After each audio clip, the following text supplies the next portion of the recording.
Drama serial लाडली जो कि बहुत ज़्यादा कमाल का हो चुका है। आने वाली किस्तों के अंदर आप लोग देखेंगे कि नाज़ो सुंदो से बहुत ज़्यादा तंग आ चुकी होती है, क्योंकि उसने अपना फ़ायदा हासिल कर लिया होता है और वो बिज़नेस की खातिर अपने ज़ेवरात और कार बेच देती है। और इसी तरह से उमर को बिल्कुल भी यकीन नहीं होता कि नाज़ो के अलावा कोई और भी ये काम कर सकता है। और इसी तरह से सुंदो से उमर बहुत ज़्यादा खुश होता है। और इसी तरह से नाज़ो सुंदो से कहती है कि तुम्हें तो अपना फ़ायदा हासिल हो गया, तुम्हें तो अपना मकसद ही चाहिए, जो चाहे भी करना पड़े।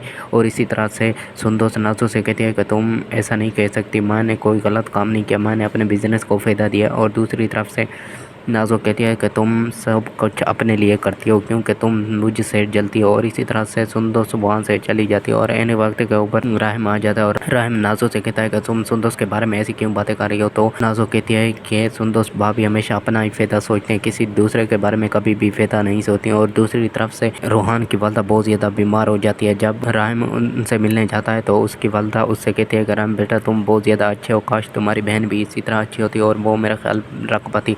मैंने अपने बेटे की शादी इस वजह से की ताकि वो मेरे दुख दर्द में उसकी बीवी और वो मेरे काम आ सके, लेकिन तुम्हारी बहन है जो कि मेरे साथ रहने को बिल्कुल तैयार ही नहीं। और इसी तरह से राम के सामने उसकी अपनी बहन की असलियत सामने आ जाती है। और दूसरी तरफ से परवेज़ है जो कि नाज़ो के पीछे पड़ा हुआ है और उसे बेनकाब करने की कोशिश कर रहा है। और आहिस्ता आहिस्ता परवेज़ बाबर और नाज़ो की चाल को बेनकाब कर देगा। और इसी तरह से नाज़ो के मालूम भी नहीं होगा कि परवेज़ ये सब कुछ कर सकता है। ये सब आपको ड्रामा सीरियल लाडली के आने वाले एपिसोड में मालूम होगा।